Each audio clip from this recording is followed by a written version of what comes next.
മണവാളൻ ക്രിസ്തുതൻ പരിവാര സമന്വിതം പരിലസിച്ചിടും മധ്യേ. മണവാളൻ ക്രിസ്തുതൻ പരിവാര സമന്വിതം പരിലസിച്ചിടും മധ്യേ. 10,000 പേർകളിൽ പരമസുന്ദരനായ മണവാളൻ ഒരുവൻ മാത്രം.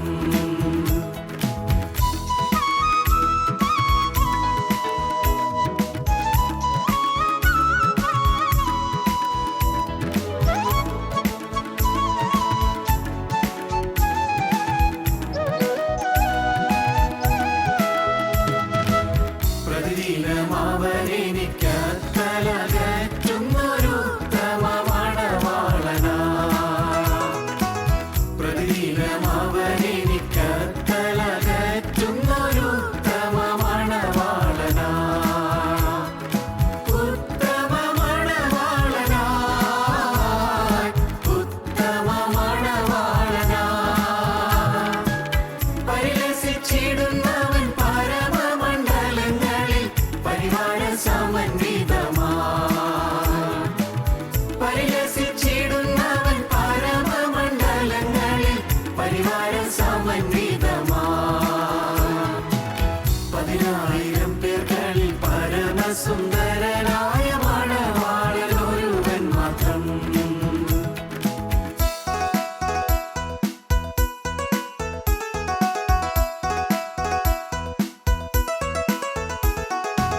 വിശുദ്ധിയിൽ അലങ്കാര പുടവ ധരിച്ചുകൊണ്ടു മണവാട്ടി ഒരുങ്ങി നിൽക്കേ.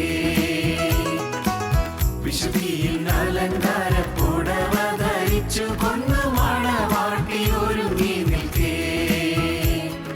മണവാട്ടി ഒരുങ്ങി നിൽക്കേ. മണവാട്ടി ഒരുങ്ങി നിൽക്കേ. പരിശുദ്ധ ഗണങ്ങളിൽ നടുവിൽ വെച്ചവൻ എന്നെ വേളി കഴിച്ചിടുമേ. പരിശുദ്ധ ഗണങ്ങളിൽ നടുവിൽ വെച്ചവൻ എന്നെ വേളി കഴിച്ചിടുമേ. 10,000 പേർകളിൽ പരമസുന്ദരനായ മണവാളൻ ഒരുവൻ മാത്രം.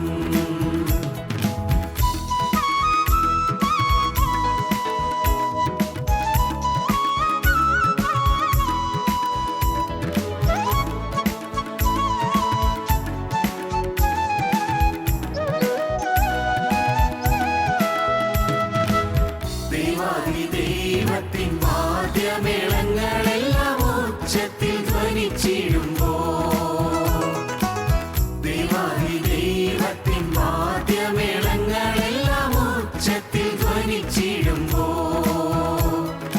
ഉച്ചത്തിൽ ധ്വനിച്ചിടുമ്പോ. ഉച്ചത്തിൽ ധ്വനിച്ചിടുമ്പോ. ആദിയന്തമില്ലാത്ത പരിശുദ്ധ ദൈവമാ മംഗല്യം നടത്തിയിടുമേ. ആദിയന്തമില്ലാത്ത പരിശുദ്ധ ദൈവമാ മംഗല്യം നടത്തിയിടുമേ. 10,000 പേർകളിൽ പരമസുന്ദരനായ മണവാളൻ ഒരുവൻ മാത്രം.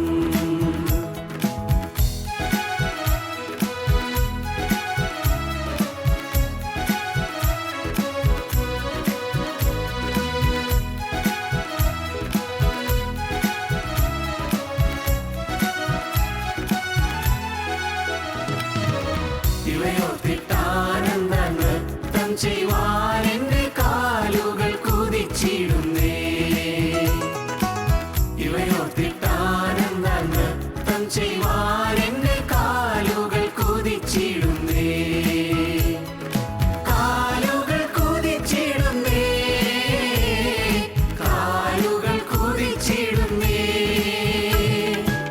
കാന്തയെ പരിലസിച്ചന്തമില്ലായുഗം തേജസ്സിൽ കൂടെ വാഴുമേ. കാന്തയെ പരിലസിച്ചന്തമില്ലായുഗം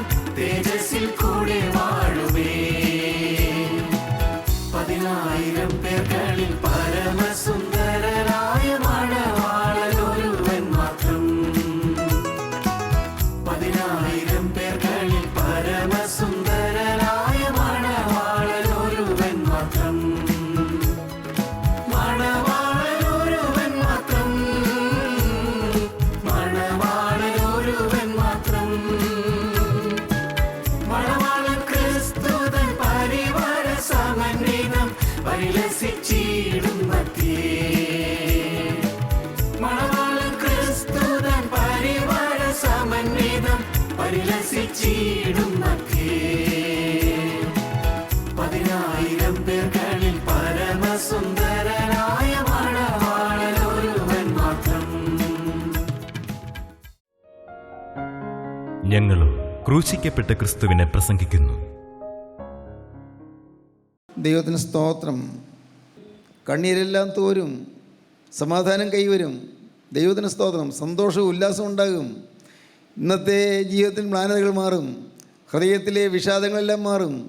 നിങ്ങളുടെ കണ്ണീര് തോരും. അല്ല, കർത്താവ് കണ്ണീര് തുടച്ചു തരും, കണ്ണീര് ഒപ്പിത്തരും. ദൈവത്തിന് സ്തോത്രം. ഇതെല്ലാം അനുഭവങ്ങളാണ് കേട്ടോ ഞാൻ ഈ പറയുന്നത്. ഞാൻ പഠിച്ചു പറയുന്ന വാക്കുകളല്ല, എൻ്റെ അനുഭവമാണ്. ദൈവത്തിന് സ്തോത്രം. ഭാഗ്യവശാൽ യേശുവിനെ കണ്ടുമുട്ടാനിടയായി. ഭാഗ്യവശാൽ യേശു എന്നെ കടന്നു പിടിച്ചു. ഭാഗ്യവശാൽ ഞാൻ ആവശ്യപ്പെടാതെ യേശുവിൻ്റെ ഹൃദയത്തിലേക്ക് എഴുന്നള്ളി വന്നു. ഞാൻ പ്രാർത്ഥിച്ചില്ല, ഞാൻ ആവശ്യപ്പെട്ടില്ല, ഞാൻ യാചിച്ചില്ല, ഞാൻ ജാഗരിച്ചില്ല. യേശുവിൻ്റെ ഉള്ളത്തിലേക്ക് വന്നു. ദൈവത്തിന് സ്തോത്രം. അപ്പോൾ ഈ മഹാഭാഗ്യം എനിക്ക് ലഭിച്ചു. ദൈവത്തിന് സ്തോത്രം. സന്തോഷവും ഉല്ലാസവും ലഭിച്ചു. പ്രശ്നങ്ങളുണ്ടെങ്കിലും അതിൻ്റെ മീതെ അപ്പുറം നിൽക്കുന്ന സമാധാനം ഞാൻ കണ്ടു. പ്രതിസന്ധികളുണ്ടെങ്കിലും അതിൻ്റെ മീതെ അത്ഭുതകരമായ സമാധാനം ഞാൻ അനുഭവിക്കാൻ തുടങ്ങി. കർത്താവിന് സ്തോത്രം. ദൈവത്തിന് വലിയ നാമം മഹത്വപ്പെടട്ടെ. ഒന്ന്, കന്യമാതാവിന് സന്തോഷവും ഉല്ലാസവും ഉണ്ടായി ക്രിസ്തു അകത്ത് വന്നപ്പോൾ. രണ്ടാമത്തേത് എന്താണ്? നമുക്ക് വായിക്കാം. ഇനി എന്തിലാണ് സന്തോഷിക്കാൻ പറ്റുന്നത്?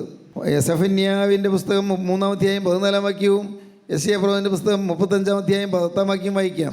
സിയോൻ പുത്രിയെ ഘോഷിച്ചാനന്ദിക്ക, സിയോൻ പുത്രിയെ ഘോഷിച്ചുല്ലസിക്കുക, ഇസ്രായേലെ ആർപ്പിടുക, ഇസ്രായേലേ ആർപ്പിടുക, യെരൂശലേം പുത്രിയെ പൂർണ്ണ ഹൃദയത്തോടെ സന്തോഷിച്ച് ഉല്ലസിക്ക, യെരൂശലേം പുത്രിയെ പൂർണ്ണ ഹൃദയത്തോടെ സന്തോഷിച്ച് ഉല്ലസിക്കുക. യഹോവ നിന്റെ ന്യായവിധികളെ മാറ്റി, നിന്റെ ന്യായവിധികളെല്ലാം ദൈവം മാറ്റിയിരിക്കുന്നു. നിന്റെ ശത്രുവിനെ നീക്കിക്കളഞ്ഞിരിക്കുന്നു. എതിർക്കുന്ന പോരാടുന്ന ശത്രുവായ പൈശാചിനെ നീക്കിക്കളഞ്ഞിരിക്കുന്നു. അനേക കുടുംബങ്ങളിൽ നിന്ന് പിശാച് ബാധിച്ചിരിക്കുകയാണ്. കോപിക്കാൻ പിശാച് പറയുമ്പോൾ നാം കോപിച്ചു പോകും. വഴക്കടിക്കാൻ പിശാച് പറയുമ്പോൾ വഴക്കടിക്കും.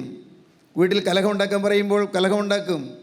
ഒരു ഭീകരൻ പിന്നിൽ നിന്നുകൊണ്ട് പ്രേരിപ്പിക്കുകയാണ്. ഭാര്യയും ഭർത്താവും തമ്മിൽ പിണങ്ങാൻ പിശാച് പറയുമ്പോൾ പിണക്കമുണ്ടാകും. ഭീകരനായ ദുഷ്ടപിശാച് പ്രേരിപ്പിക്കുകയാണ്. പടുത്ത് ഉഴപ്പാനായിട്ട് പിശാച് പറയും, അപ്പോൾ പടുത്ത് ഉഴപ്പും. വായിക്കില്ല, പഠിക്കില്ല, ചുമതലാബോധമില്ല. പ്രിയപ്പെട്ടവരെ, മദ്യപാനത്തിലേക്ക് പിശാച് ആകർഷിച്ചുകൊണ്ട് പോകുമ്പോൾ ആ കൂടെ പോവും. സാത്താനാണ് കൂടെ പോകുന്ന ആരും അറിയുന്നില്ല. മദ്യത്തിൻ്റെ അടിമയായിത്തീരുന്നു.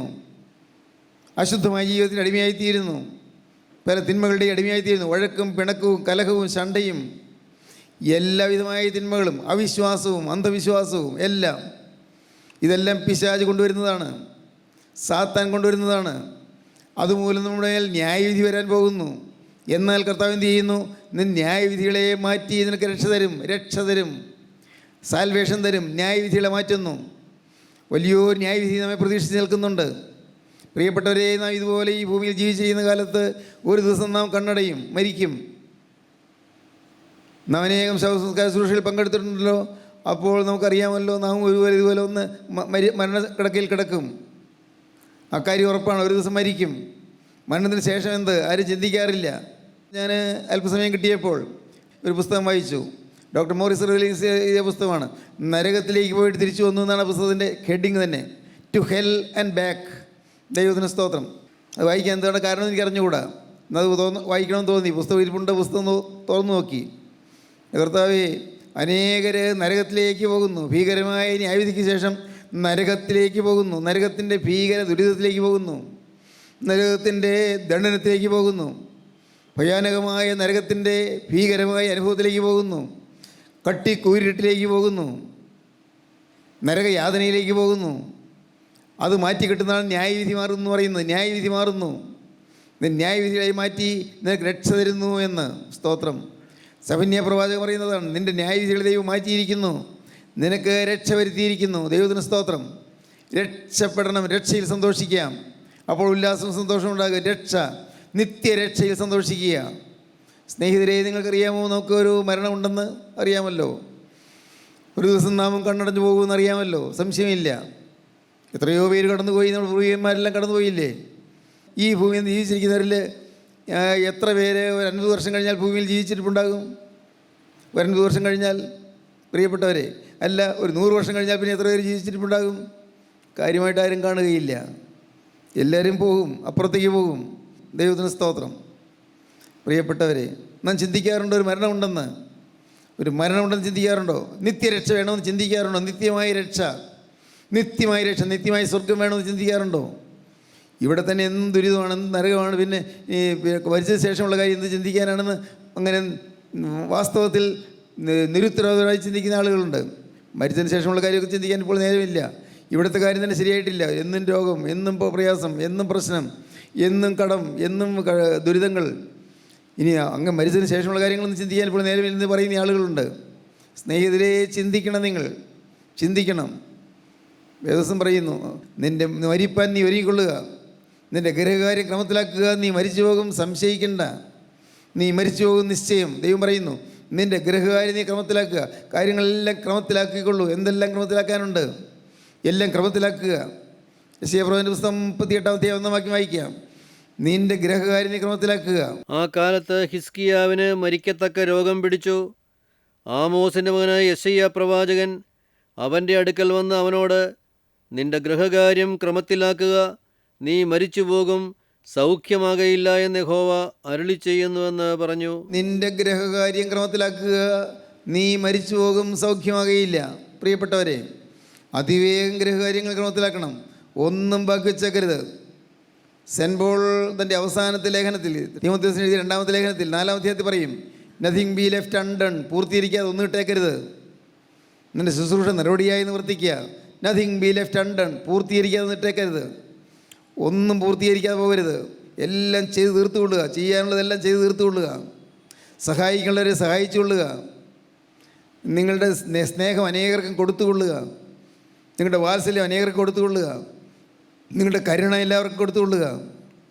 നിങ്ങളുടെ വിനയവും നിങ്ങളുടെ സൗമ്യതയും എല്ലാവർക്കും കൊടുത്തുകൊള്ളുക. എല്ലാവരെയും മാനിക്കാൻ തുടങ്ങുക. എല്ലാവരെയും സ്നേഹിക്കാൻ തുടങ്ങുക. എല്ലാവരെയും ആദരിക്കാൻ തുടങ്ങുക. ഭർത്താവ് ഭാര്യയെ സ്നേഹിക്കുക, ജീവനെ പോലെ സ്നേഹിക്കുക. ഭാര്യ ഭർത്താവിനെ സ്നേഹിക്കുക, ഭർത്താവിനെ ബഹുമാനിക്കുക. ഭർത്താവ് ഭാര്യയെ ബഹുമാനിക്കുക, ഭാര്യയെ സ്നേഹിക്കുക. ഭാര്യ ഭർത്താവിനെ കീഴ്പ്പെടുക, ഭർത്താവ് ഭാര്യയെ സ്നേഹിക്കുക, ഭാര്യയെ കരുതുക. കുടുംബജീവിതം ഭദ്രമായി തീരട്ടെ. എങ്ങനെ ഇതൊക്കെ സാധിക്കും? രക്ഷ കിട്ടുമ്പോൾ. ആത്മാവിൻ്റെ രക്ഷ, ആത്മാവിൻ നിത്യജീവൻ. സെഫന്യാ പ്രവാചകൻ പറയുന്നതാണ്, ന്യായവിധികളെ മാറ്റി രക്ഷ വരുത്തിയിരിക്കുന്നു, ന്യായവിധികൾ മാറിയിരിക്കുന്നു. ദൈവത്തിന് സ്തോത്രം. ദൈവത്തിന് വലിയ നാമം മഹത്വപ്പെടും. ന്യായവിധി മാറിയിരിക്കുന്നു. ഉണ്ടോ? നിങ്ങൾക്ക് വിശ്വാസമുണ്ടോ? ഇവിടെ നിന്ന് കടന്നു ചെല്ലുമ്പോൾ ഒരു ന്യായവിധിയെ നേരിടാൻ പോകുന്നതെന്ന് അറിയാമോ? അനേകരൊന്നും വിശ്വസിക്കുന്നില്ല, അറിയാൻ പാടില്ല. പലരും ചിന്തിക്കുന്നില്ല, അറിയാതെ പാടും. നീതിയിൽ വിധി ചെയ്യും ന്യായാധിപതേ, നീ ഏറ്റരുതേ, വിധിയിൽ കടമോർത്തിയിടരുതേ. നീതിയിൽ വിധി ചെയ്യും ന്യായാധിപതേ, നീ ഏറ്റരുതേ, വിധിയിൽ കടമോർത്തിയിടരുതേ. ബലഹീനത നീക്കി തുണ ചെയ്യുക നാഥ, രാപ്പകലടിയങ്ങൾക്കാശ്രയമങ്ങല്ലോ. സ്തോത്രം. ന്യായവിധിയോട് എൻ്റെ കർത്താവെ ന്യായവിധിയിലേക്ക് എന്നെ കൊണ്ടുപോകല്ലേ എന്ന് പറയുന്നുണ്ട്, പാടുന്നുണ്ട്. അർത്ഥം അറിയുന്നുണ്ടോ? നാം പാടുന്നുണ്ട്, നമസ്കാരം ചൊല്ലുമ്പോൾ പാടുന്നുണ്ട്. ആരറിയുന്നു അർത്ഥം? ആരും ചിന്തിക്കുന്നില്ല, ആരും പറഞ്ഞു കൊടുക്കുന്നുമില്ല.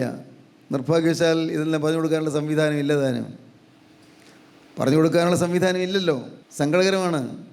അതുകൊണ്ട് പ്രിയപ്പെട്ടവരെ, ഒരു ന്യായവിധിയുണ്ട്, ഒരു ന്യായവിസ്താര ദിവസമുണ്ട്, ന്യായാധിപ സഭയുണ്ട്. നിത്യനായ ദൈവം സിംഹാസനത്തിൽ, വെള്ള സിംഹാസനത്തിലിരിക്കുന്ന ഒരു നാളുണ്ട്. അന്ന് ഓരോരുത്തരുടെ പേരിൽ എഴുതപ്പെട്ടിരിക്കുന്നതായ എല്ലാം വായിച്ച് കേൾപ്പിക്കും. പുസ്തകം തുറക്കും, വേറൊരു പുസ്തകം തുറക്കും, ജീവൻ്റെ പുസ്തകം എന്ന മറ്റൊരു പുസ്തകം തുറക്കും. അതിൽ പേരില്ലാത്ത ഏവനെയും തീപ്പൊയ്യിലേക്ക് തള്ളിയിടും.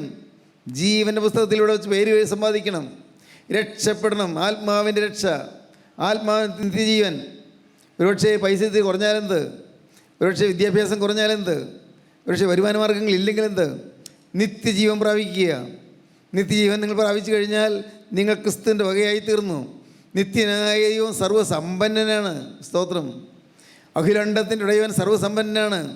തൻ്റെ മക്കൾ പട്ടിണി കിടക്കാനും സമ്മതിക്കുകയില്ല, തൻ്റെ മക്കൾ വിഷമിക്കാനും സമ്മതിക്കുകയില്ല. അപ്പൻ മക്കളുടെ കാര്യം അന്വേഷിക്കും. നാം ചൊല്ലും, സ്വർഗസ്ഥനായ ഞങ്ങളുടെ പിതാവേ എന്ന് ചൊല്ലും. ആണോ? സ്വർഗത്തിലെ അപ്പൻ്റെ മോനാണോ, മോളാണോ? സ്വർഗത്തിലെ അപ്പൻ്റെ മോളായി തീർന്നോ? പ്രിയപ്പെട്ടവരെ, പലരും ചിന്തിക്കുന്നില്ല. സ്വർഗത്തിലെ അപ്പൻ്റെ മോനാണെങ്കിൽ അപ്പൻ്റെ ഛായ വരും, സ്വർഗത്തിലെ അപ്പൻ്റെ മോളാണെങ്കിൽ അപ്പൻ്റെ ഛായ വരും. അപ്പൻ്റെ ഛായ അപ്പൻ്റെ വിശുദ്ധിയാണ്. അപ്പൻ്റെ ഛായ അപ്പൻ്റെ സ്നേഹമാണ്. അപ്പൻ്റെ ഛായ അപ്പൻ്റെ വിശ്വാസം, അപ്പനിലുള്ള വിശ്വാസമാണ്. ആ ഛായ വരും, ഛായ ഇമേജ് വരും, ആ റിഫ്ലക്ഷൻ. നമ്മെ കാണുമ്പോൾ ക്രിസ്തു നമ്മിൽ കൂടി ജനം കാണും.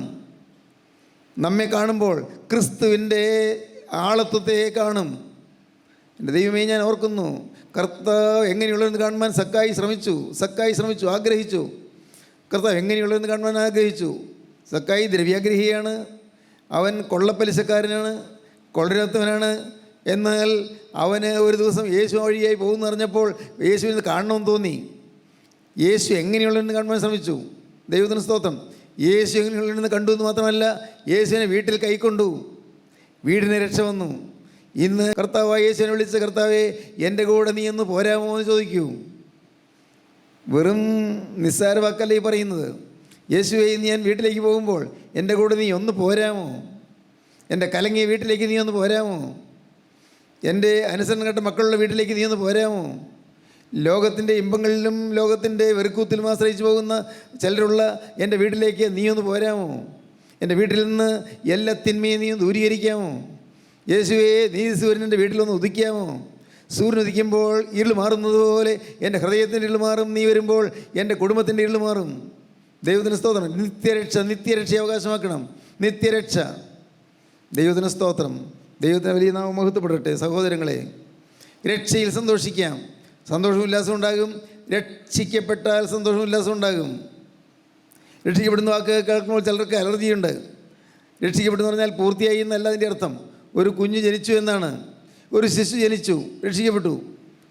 ഒരു ആത്മലോകത്ത് ഒരു ശിശു ജനിച്ചു, അതുകൊണ്ടായില്ലല്ലോ. ഇന്ന് എന്തുമാത്രം ശിശു മരണങ്ങൾ സംഭവിക്കുന്നു. ശിശു ജനിച്ചു, ഇനി ആ ശിശു വളരണ്ടേ? ആ ശിശു കൈകാലിട്ട് അടിച്ച് ഇന്ന് വെള്ളത്തൊടിൽ കരഞ്ഞുകൊണ്ടിരിക്കുന്ന ശിശു, ആ ശിശു എഴുന്നേറ്റ് വയ്യപ്പോയി നടക്കുന്നു, പിന്നീട് എഴുന്നേറ്റ് ഓടുന്നു, പിന്നീട് വളർച്ച പ്രാപിക്കുന്നു, ജോലികൾ ചെയ്യുന്നു. ഈ ആ ശിശു വളർന്നു വരണം. അങ്ങനെ ഇനിയും വളർച്ചയുടെ പടവുകൾ കയറേണ്ടതുണ്ട്. രക്ഷിക്കപ്പെടുന്നു പറഞ്ഞാൽ തീർന്നില്ല, ആരംഭം മാത്രമേ ആയുള്ളൂ. ശിശു ജനിച്ചു എന്ന് പറയുന്ന ഒരു ആരംഭം മാത്രം. ആത്മാവിൽ ജനിച്ചു. പ്രിയപ്പെട്ടവരെ, ഇന്ന് അത്രയ്ക്കെങ്കിൽ നിങ്ങൾക്ക് ആഗ്രഹിക്കാമോ? കർത്താവേ, ഇന്നെനിക്ക് ആത്മാവിൽ ജന്മം വേണം. അപ്പൻ്റെ അമ്മയുടെയും മകനായി ഞാൻ ഈ ഭൂമിയിൽ ജനിച്ചു, അപ്പൻ്റെ അമ്മയുടെയും മകളായി ഞാൻ ഈ ഭൂമിയിൽ ജനിച്ചു. എന്നാൽ നിത്യനായ ദൈവത്തിൻ്റെ മകനും മകളുമായി എനിക്ക് തീരണം. അതിന് യേശുവേ, എൻ്റെ ഹൃദയത്തിലേക്ക് നീ കടന്നു വരണം. എൻ്റെ ഹൃദയത്തിലേക്ക് വരുവാനാണല്ലോ നീ ഗോകുൽത്തായിലെ കുരിശിൽ മരിച്ചത്. കർത്താവേ, നീ കുരിശിൽ മരിച്ചതുപോലെ ഞാനിതാ എന്നെ തന്നെ കുരിശിൽ അർപ്പിക്കുന്നു. ഒരു വശത്ത് ഇതാ യേശു ക്രൂശിക്കപ്പെട്ടിരിക്കുന്നു, മറുവശത്ത് ഞാനിതാ ക്രൂശിക്കപ്പെടുന്നു. എൻ്റെ പഴയ താല്പര്യങ്ങൾ ക്രൂശിക്കപ്പെടുന്നു, എൻ്റെ പഴയ ഇമ്പങ്ങൾ ക്രൂശിക്കപ്പെടുന്നു, എൻ്റെ ലോക ലാവണ്യങ്ങൾ ക്രൂശിക്കപ്പെടുന്നു, എൻ്റെ ലോക ഇമ്പങ്ങൾ ക്രൂശിക്കപ്പെടുന്നു. എൻ്റെ കർത്താവേ, എൻ്റെ ഹൃദയത്തിൻ്റെ ദുഷ്ടതകളെല്ലാം ക്രൂശിക്കപ്പെടുന്നു, എൻ്റെ ക്രൂരതകളെല്ലാം ക്രൂശിക്കപ്പെടുന്നു, എൻ്റെ അശുദ്ധിയെല്ലാം ക്രൂശിക്കപ്പെടുന്നു, എൻ്റെ തിന്മയെല്ലാം ക്രൂശിക്കപ്പെടുന്നു. കർത്താവേ, ഞാൻ പുതിയ മനുഷ്യനായി ഉയർത്തെഴുന്നേൽക്കണമേ. ദൈവത്തിന് സ്തോത്രം. ആ ഉയർത്തെഴുന്നേൽപ്പാണ് വീണ്ടും ജന്മം എന്ന് പറയുന്നത്. പഴയ മനുഷ്യൻ മരിച്ചു, പുതിയ മനുഷ്യൻ ഉയർത്തെഴുന്നേൽക്കുന്നു. കർത്താവിന് സ്തോത്രം. ഒരു പുതിയ സൃഷ്ടിയായി തീരുന്നു. സഹോദരങ്ങളെ, നിങ്ങൾക്ക് ആഗ്രഹമുണ്ടോ? ആ മഹാഭാഗ്യം ലഭിക്കാൻ നിങ്ങൾക്ക് ആഗ്രഹമുണ്ടോ? ദൈവത്തിന് സ്തോത്രം. കത്തോലിക്ക സഭയിൽ ഒരു വിശുദ്ധനാണ് സെൻറ്റ് അഗസ്റ്റീൻ. നിങ്ങൾ കേട്ടിട്ടുണ്ടാകും, സെയിൻറ്റ് അഗസ്റ്റീൻ. എന്നാൽ ചെറുപ്പത്തിൽ ഈ അഗസ്റ്റീൻ ഒരു ദുർമാർഗിയായിരുന്നു. അപ്പൻ മരിച്ചുപോയി, അമ്മ അവനെ വളർത്തി. അമ്മ ഒരു ഭക്തിയുള്ള സ്ത്രീയായിരുന്നു. അമ്മ ഈ ചെറുപ്പക്കാരനെ വളർത്തി. അവനൊരു യൗവനപ്രായത്തിലേക്ക് കാലൂന്നാൻ തുടങ്ങിയപ്പോഴേക്കും അവന് തിന്മകൾ തെറുത്തുയർന്നു വരികയായി. അനേകം ദുഷ്ടതകൾ, അനേകം അശുദ്ധികൾ. അവൻ ധിക്കാരിയായി മാറി. അമ്മ പ്രാർത്ഥിക്കുന്നിടത്ത് തന്നെ ഒന്നും പ്രാർത്ഥിക്കുകയില്ല, അവന് പ്രാർത്ഥനയില്ല, അവൻ പള്ളിയിൽ പോവുകയില്ല, അവൻ ആത്മീയമായ കാര്യങ്ങൾ താല്പര്യമില്ല. അമ്മ ദൈവത്തിൻ്റെ വചനം കേൾക്കാൻ പോകും. അന്നത്തെ ഒരു ബിഷപ്പുണ്ട്. ആ ബിഷപ്പിൻ്റെ അടുക്കൽ പോയി മോനെക്കുറിച്ച് അമ്മ അവലാതി പറയും. ഈ മോന് വേണ്ടി ഒന്ന് പ്രാർത്ഥിക്കണമെന്ന് പറയും. ബിഷപ്പും പ്രാർത്ഥിച്ചു, അമ്മയും പ്രാർത്ഥിച്ചു. പക്ഷേ ഈ ചെറുപ്പക്കാരൻ താൻ തോന്നിയായി നടന്നു. യൗവനക്കാരൻ അവൻ ചെന്ന് ഒരു കൊള്ളരാത്ത സ്ത്രീയുമായി ബന്ധപ്പെട്ടു. വിവാഹം കഴിയാത്ത ആ ചെറുപ്പക്കാരന് ആ സ്ത്രീയിൽ ഒരു കുഞ്ഞ് പിറന്നു. വളരെ മോശമായിപ്പോയി, അവമാനകരമായിപ്പോയി. പക്ഷേ അവനൊന്നും അവമാനമായിട്ട് തോന്നിയില്ല. എന്നാൽ അമ്മ അവന് വേണ്ടി കരഞ്ഞുകൊണ്ടിരുന്നു. എൻ്റെ കർത്താവേ, എൻ്റെ മോനെ രക്ഷിക്കണമേ എന്ന് പറഞ്ഞ് പ്രാർത്ഥിച്ചുകൊണ്ടിരുന്നു. നിങ്ങൾ കേട്ടിട്ടുണ്ടോ? അമ്മ ആ മോന് വേണ്ടി പ്രാർത്ഥിച്ച അമ്മയുടെ കണ്ണുനീര് സ്വർഗ്ഗത്തിൽ ദൈവം കണ്ടു. അവനൊരു മാനസാന്തരം കിട്ടി. അവന് നിത്യരക്ഷയെക്കുറിച്ചുള്ളൊരു ബോധം കിട്ടി. നിത്യരക്ഷ. നിത്യശിക്ഷയിലേക്ക് പോകാതിരിക്കാൻ നിത്യരക്ഷ പ്രാപിക്കണം എന്നുള്ളതായി ബോധം കിട്ടി. അവൻ ആ വേശ്യ സ്ത്രീയുടെ അടുക്കൽ നിന്ന് മാറി അവൻ സ്വന്തം വീട്ടിൽ അമ്മയുടെ അടുത്ത് വന്ന് അമ്മയോട് കൂടെ പ്രാർത്ഥിക്കാൻ തുടങ്ങി. ആൾ മുഴുവനായി മാറി, സമൂലമായി മാറി. എന്നാൽ കുറേ നാളുകളായി ആ സ്ത്രീ അവന് വേണ്ടി പ്രതീക്ഷിച്ചിരിക്കുകയായിരുന്നു. അവൻ വളരെ സ്നേഹത്തോടെ കരുതിയിരുന്ന ആ സ്ത്രീ, ഒരു കുഞ്ഞുണ്ടായി. ആ സ്ത്രീ അവിടെ ഇരിക്കുകയായിരുന്നു അവളുടെ വീട്ടിൽ. ഒരിക്കൽ ഇവൾ നോക്കുമ്പോഴുണ്ട് ഇവൻ ദൂരെ നിന്ന് വരുന്നു. അവൾക്ക് വലിയ സന്തോഷമായി. ഭാഗ്യം, അവൻ വീണ്ടും വന്നല്ലോ. കുറേ നാളത്തേക്ക് പിരിഞ്ഞു പോയെങ്കിലും വന്നല്ലോ. അവൾ സന്തോഷത്തോടെ അവൻ എതിരേൽക്കാനുള്ള എല്ലാം തയ്യാറാക്കി. നല്ല വിഭവസമർത്ഥമായ ഭക്ഷണമൊക്കെ തയ്യാറാക്കാൻ അവൾ അടുക്കളയിലേക്ക് പോയി. അടുക്കളയിൽ അവൾ ജോലി ചെയ്തുകൊണ്ടിരുന്നപ്പോൾ അകത്ത് ഒരു ആൾപ്പെരുമാറ്റമോ കാൽപ്പെരുമാറ്റമോ കേൾക്കുന്നില്ല. അവൾ പെട്ടെന്ന് വെളിയിലിറങ്ങി നോക്കുമ്പോഴുണ്ട് അങ്ങ് ദൂരേക്കൂടി അഗസ്ത്യൻ നടന്നു പോകുന്നു. ദൂരേക്കൂടി. ഇങ്ങോട്ട് വന്നയാൾ എന്തിനാണ് അങ്ങോട്ട് പോയത്? അവൾ പിന്നാലെ ഓടി മുൻകടന്നു. അഗസ്ത്യൻ അവളെ ഒരു പരിചയമില്ലാത്തതുപോലെ നോക്കി നിന്നു. അഗസ്ത്യനെ, ഇത് ഞാനാണ്, നീ എന്നെ അറിയില്ലേ? അഗസ്ത്യനെ, ഇത് ഞാനാണ്, നീ എന്നെ അറിയില്ലേ? അവൻ പറഞ്ഞു, ഇത് ഞാനല്ല. നിൻ്റെ കൂടെ ജീവിച്ച അഗസ്ത്യൻ മരിച്ചുപോയി. ഞാൻ പുതിയ മനുഷ്യനാണ്. ദൈവത്തിന് സ്തോത്രം. കൺഫെഷൻസ് എന്ന് പറയുന്ന പുസ്തകത്തിൽ നമുക്ക് കാണാം. സെൻ്റ് അഗസ്റ്റിൻ്റെ ഒരു ആത്മകഥയാണ് കൺഫെഷൻസ്. അതിൽ ആ കാര്യം വിവരിച്ചിട്ടുണ്ട്. ദൈവത്തിന് സ്തോത്രം. പ്രിയപ്പെട്ടവരെ, ഞാൻ പറഞ്ഞത്, ഞാൻ പുതിയ സൃഷ്ടിയായി.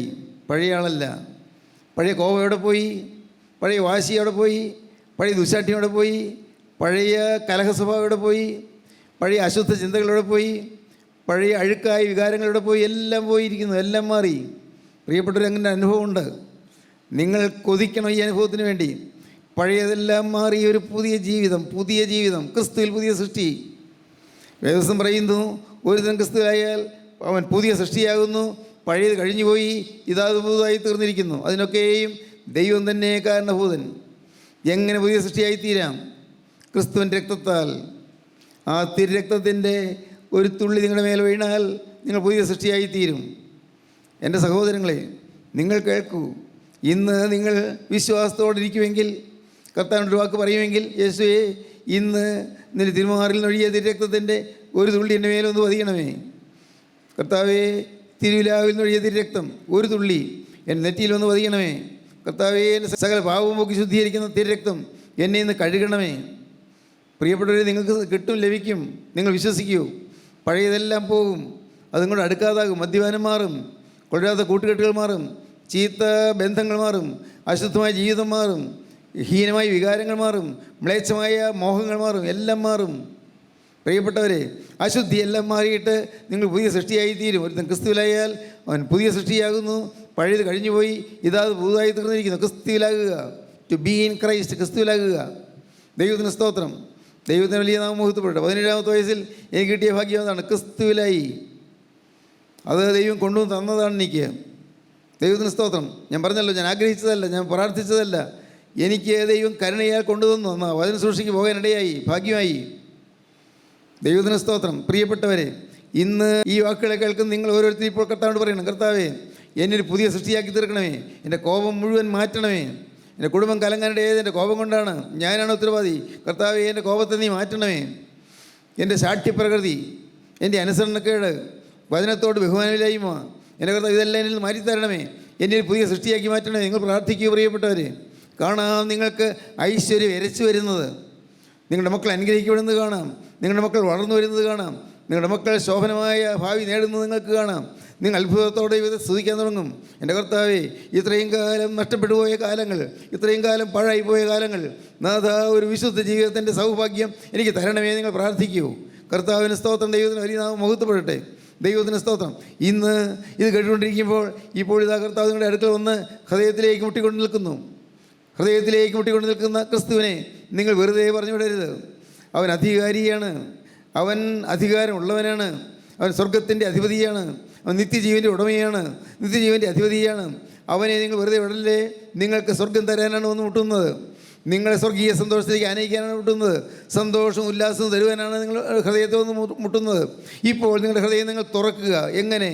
കർത്താവേ, എനിക്ക് സമ്മതമാണ്. എൻ്റെ യേശുവേ, എനിക്ക് ആഗ്രഹമാണ്. എൻ്റെ യേശുവേ, എനിക്ക് ആർത്തിയാണ്. എൻ്റെ യേശുവേ, എനിക്ക് കൊതിയാണ്. യേശുവിൻ്റെ ഉള്ളത്തിലേക്ക് വരണമേ. യേശുവേ നീ എൻ്റെ ഹൃദയത്തിലൊന്ന് വസിക്കണമേ, നീ എന്നിൽ വാഴണമേ. പ്രാർത്ഥിക്കൂ പ്രിയപ്പെട്ടവരെ.